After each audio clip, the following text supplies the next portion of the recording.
No necesariamente los pequeños o medianos comerciantes se verían afectados como consecuencia del aumento salarial.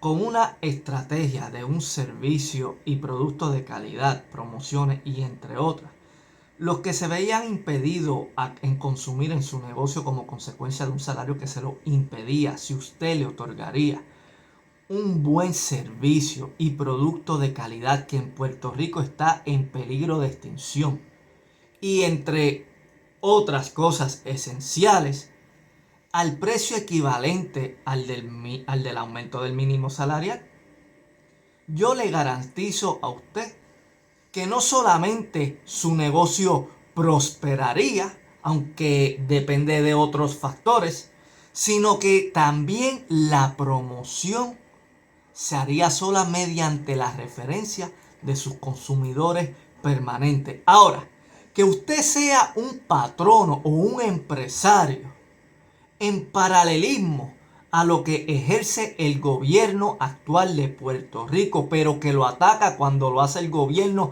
mientras que usted lo practica por otro lado, y no quiere invertir o desea invertir lo menos posible en su negocio, o ha tomado la decisión libre de despedir a sus empleados como consecuencia de que libremente decidió cerrar su negocio y atribuírselo al aumento de tan solo $1 salarial, sería otro tema. ¿Qué te parece eso que vayan a aumentar el salario? Me parece bastante bueno, actually. Lo necesitamos mucho en Puerto Rico porque todo está carísimo. Debería de haber el aumento porque con el salario de ahora mucha gente no puede vivir. Yo creo que sí. ¿Tú tuviste un trabajo en algún momento de cuánto era la hora?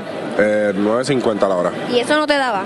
Para nada. Siendo joven y viviendo en casa de mis papás aún, y era como que difícil, so I started my own business. Trabajador normal le hace falta más dinero porque no le da para vivir. Para nosotros los pequeños comerciantes creo que afecta porque vemos que dar aumento lo que crea es que pues al final del camino tengamos que aumentar todo, porque si no, ¿cómo podemos pagar esa nómina de empleados? No necesariamente. Hay mucha gente ahora mismo en la isla que no le tienen 2 o 3 trabajos y no les da por el costo de vida aumentado. Si sube el precio de las cosas, es mejor que sube el salario para poder estar nivelado. ¿Cuánto usted cobra la hora? Yo cobro 9.50. ¿Con ese sueldo le da? Da, pero da como para vivir al límite. Esa edad dependerá a si decides comer comida chatarra o nutritiva, si necesitas un carro para trabajar o no, si tienes hijos o no tienes hijos, y entre múltiples otras responsabilidades. ¿Por qué tantas empresas podrían cerrar? Tan fuerte es. Mirar esto en el agregado, pues me parece que el comité eso fue lo que hizo. Sí. Mirarlo individualmente fuera del área metropolitana, sin duda alguna tú estás afectando de forma directa al pequeño y mediano comerciante, que no solo va a perder al empleado porque no lo puede pagar, sino que las estructuras que sí pueden pagar a ese empleado lo van a absorber. Lo que eso provoca una desaparición de un sector importante que genera el 63% del empleo en Puerto Rico y que no depende de un plumazo externo que no controlemos. Eso es número uno. Número uno, así como los que no pudieron o no quisieron continuar pagándole a sus empleados para el año 2020 la cantidad de $7.25, como acabo de mencionar anteriormente, no necesariamente se debía a como consecuencia de un mínimo salarial incompetente que impedía el ascenso del consumo de ese tipo de negocio por una mayoría.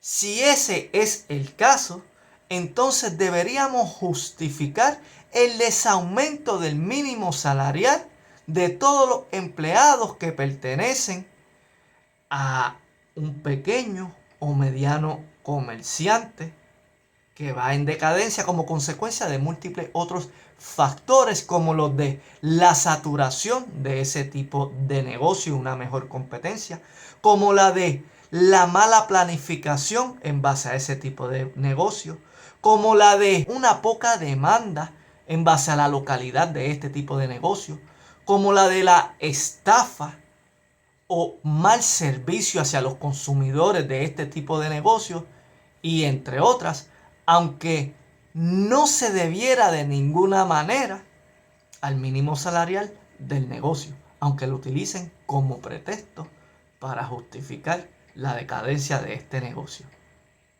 que pretenden enriquecerse a costa de quienes le producen, le trabajan, le representan, le desarrollan y entre otras el negocio. Aquí todos quieren ser ricos a costa de la miseria del otro.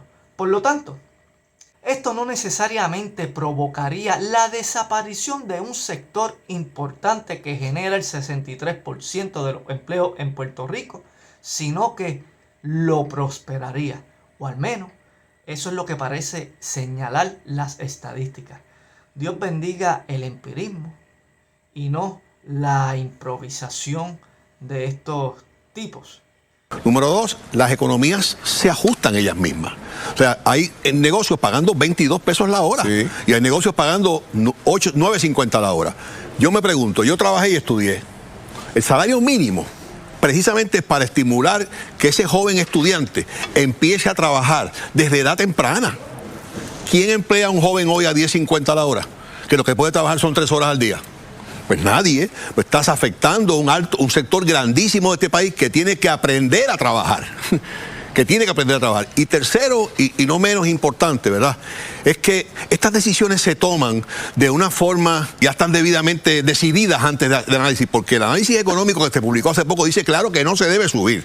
Y el mismo análisis que se utilizó para esto no indicaba lo mejor. Ahora, ya esto no lo detiene nadie, ¿no? Bueno, esto lo pudiera detener. Sí, aquí la Junta lo puede detener. Seguro que lo puede detener. Número 2. Eres un disparatero y un truquero, ya que en ningún momento las economías pueden ajustarse por sí mismas. ¿Cómo puede ajustarse algo sin nada que lo provoque?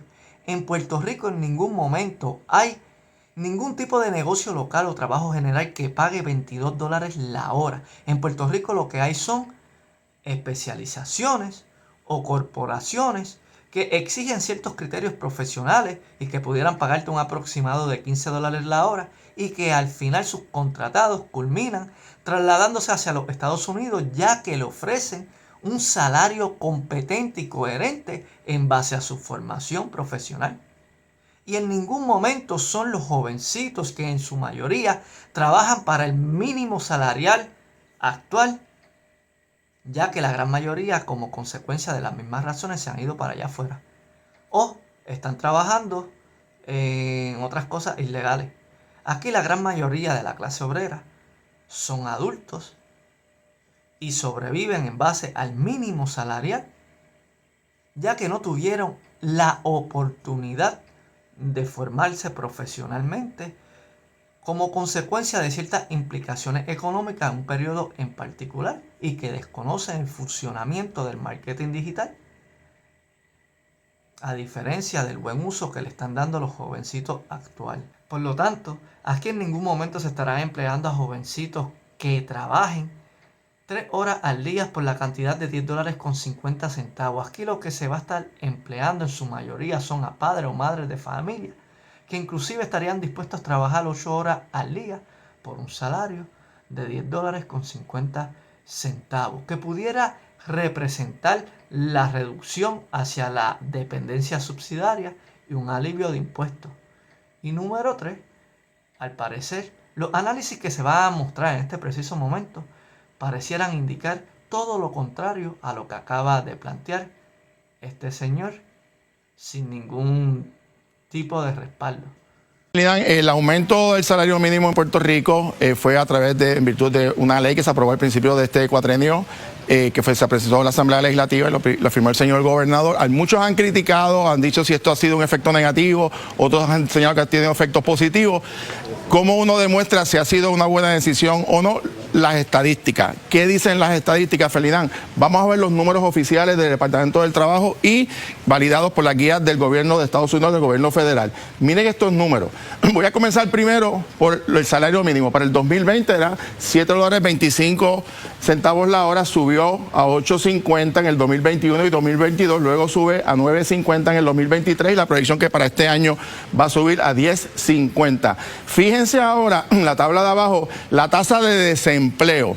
quiere decir que mientras menos desempleo es mejor, quiere decir que hay más gente trabajando. La tasa de desempleo en el 2020 era 8.8, bajó en el 2021 a 7.9, en el 2022 bajó a 6%, en el 2023 a 5.9, está Ferdinand en 5.7, esta es la tasa de desempleo más baja en la historia de Puerto Rico. Oigan esto, pero no solamente esto, Ferdinand, sino la tasa de participación laboral y empleos netos con el salario mínimo. Para el año 2020 había 1.012.300 empleos, ha ido subiendo, todos los años ha ido subiendo, 1.077.833, 1.116.917, 1.125.000 y está hoy en 1.144.750. Para que tengan una idea, quiere decir que el salario mínimo ha subido $3.25 en los últimos 3 años. La tasa de desempleo ha habido una reducción de 3.1, que es un número positivo porque hay menos desempleo, y el número de empleos netos 132.450, Ferdinand. Por eso, las personas que tú tienes en ese panel, particularmente a los secretarios de Desarrollo Económico y del Trabajo, hay que reconocerles una labor excepcional. Pero miren este dato, que es el más importante para mí. En el primer año nada más, Ferdinand, de aumento del salario mínimo, 16.000 familias, no personas, familias, salieron del nivel de pobreza. Ese número hay que verlo ahora para el resto del cuatrenio. Estamos hablando que esta es una decisión de política pública, obviamente con otras medidas, que ha sido muy positiva a Puerto Rico. Claro, hay que tener cuidado que no siga un incremento del salario mínimo, que tenga un punto de inflexión o que tenga un efecto adverso. Por eso hay que ser muy cuidadoso y hay que monitorearlo, pero no hay duda de que por 3 años ha sido muy exitoso el reconocimiento a los secretarios. Ferdinand. Dejen la estupidez de desaprobar o pensar que no se puede aprobar algo porque soy de derecha y aunque sea bueno no lo puedo aprobar porque es de izquierda. De igual manera, viceversa. No puedo aprobar algo porque soy de izquierda y aunque sea bueno no lo puedo aprobar porque es de derecha. No sean tontos.